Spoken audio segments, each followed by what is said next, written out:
Imagínense esto. Están en el momento más importante de su carrera y de repente la mente se les queda completamente en blanco. Frustrante, ¿verdad? Bueno, hoy vamos a desentrañar exactamente qué es lo que pasa en nuestro cerebro cuando intentamos hacer esas conexiones rápidas y brillantes, pero la presión nos juega una mala pasada. Todos hemos escuchado eso de quedarse en blanco, pero les aseguro que la neurociencia detrás de por qué nuestro disco duro mental falla cuando más lo necesitamos es, francamente, alucinante. Empecemos con la primera parte de este análisis, quedarse en blanco bajo presión, el misterio de la mente paralizada. Y es que, a ver, quedarse congelado bajo presión es algo que a todos nos ha pasado alguna vez, ¿no? Ya sea en un examen final importantísimo, hablando frente a un montón de gente, o en esa entrevista de trabajo que tanto querían. La mente de un segundo a otro se apaga, queda como una pantalla en blanco. Así que la gran pregunta que nos hacemos aquí es, ¿por qué? ¿Por qué se esfuma esa agilidad para hacer deducciones lógicas justo cuando estamos sudando frío en una entrevista? Ojo, no es que se nos olviden datos sueltos, no. Lo que perdemos es esa chispa para conectar la información. Y bueno, ese cortocircuito mental definitivamente nos complica bastante la vida hoy en día. Y lo interesante es que la ciencia moderna respalda al 100% esta sensación. De hecho, miren esto. Un estudio publicado en la famosísima revista Nature en mayo de 2026 lo resume perfecto. El estrés perjudica la capacidad del cerebro para vincular recuerdos, atenuando la capacidad de deducción. En palabras más simples, cuando experimentamos un pico de estrés fuerte, se nos daña temporalmente el hardware del cerebro que usamos para asociar ideas. La información sigue ahí guardada, claro, pero es como si los puentes que conectan esos datos de repente se cayeran a pedazos. Pasemos a la sección 2, conectando los puntos y cómo es que construimos nuestro conocimiento. Para entender qué es exactamente lo que se rompe cuando estamos bajo presión, primero tenemos que saber cómo funciona nuestra mente cuando estamos súper relajados tomando un café. Todo se reduce a un concepto clave, la integración de la memoria. Piensen en esto como la base de nuestra inteligencia. Es el proceso cognitivo donde el cerebro toma distintas experiencias que tienen algún detalle en común y las une para formar un conocimiento estructurado. Esta integración es la magia que nos permite tener una deducción flexible, o sea, la capacidad de conectar los puntos entre cosas que nunca vimos juntas en un mismo momento. Para bajar esto un poco a la realidad, imaginen este escenario, que es un ejemplo brillante. Paso 1. Ven a un amigo suyo manejando una motocicleta Vespa, de esas clásicas, color celeste brillante. Más tarde, ese mismo día, en el paso 2, van caminando por la calle y ven esa mismísima Vespa celeste estacionada justo en la puerta de la biblioteca. ¡Bum! Inmediatamente ocurre el paso 3, la deducción lógica.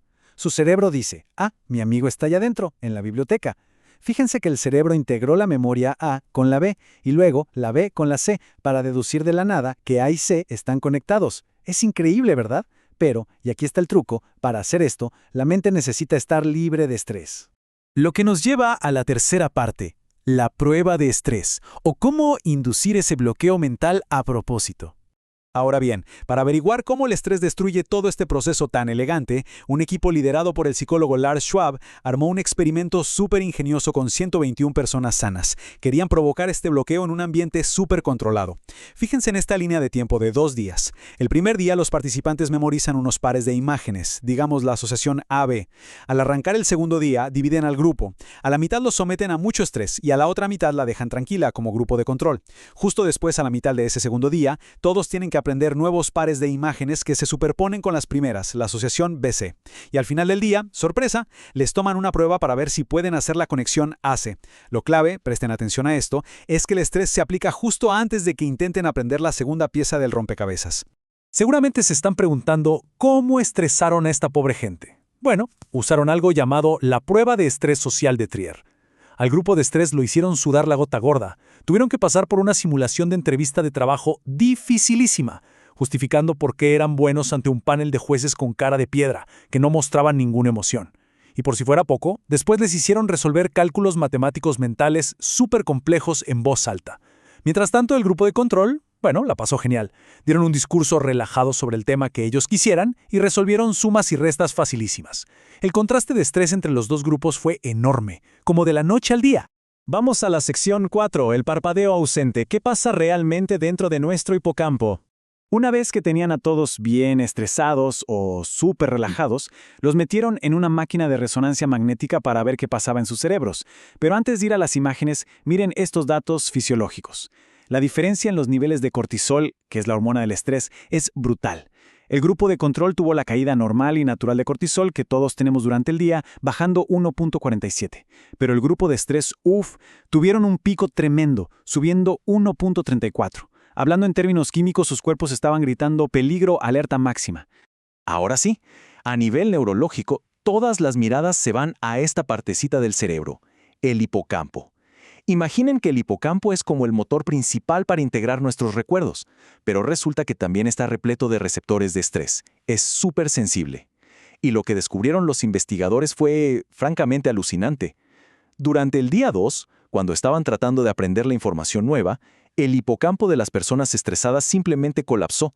No pudo reactivar los recuerdos que habían guardado el primer día.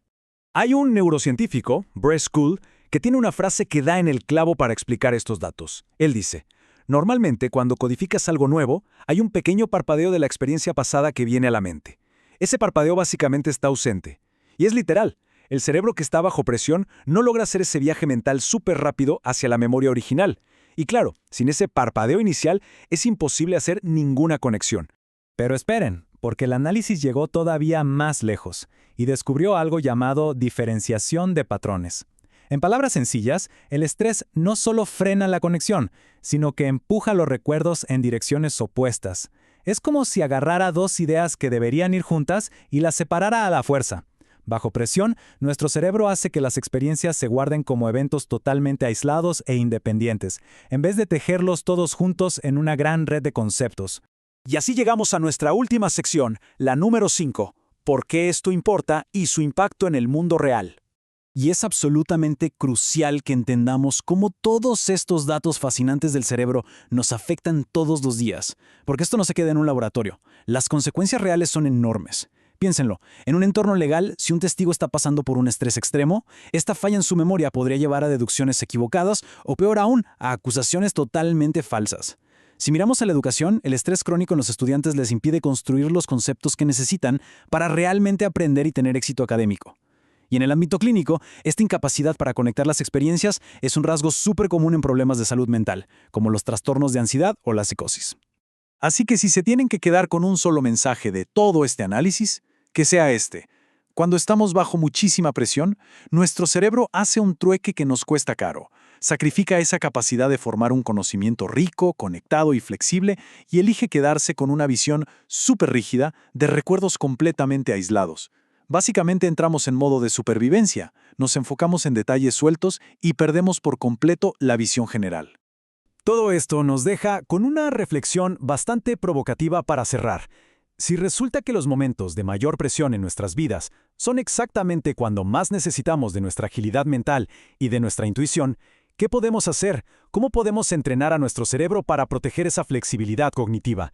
En definitiva, ¿cómo logramos mantener vivo ese pequeño parpadeo mental cuando estamos en medio de la tormenta?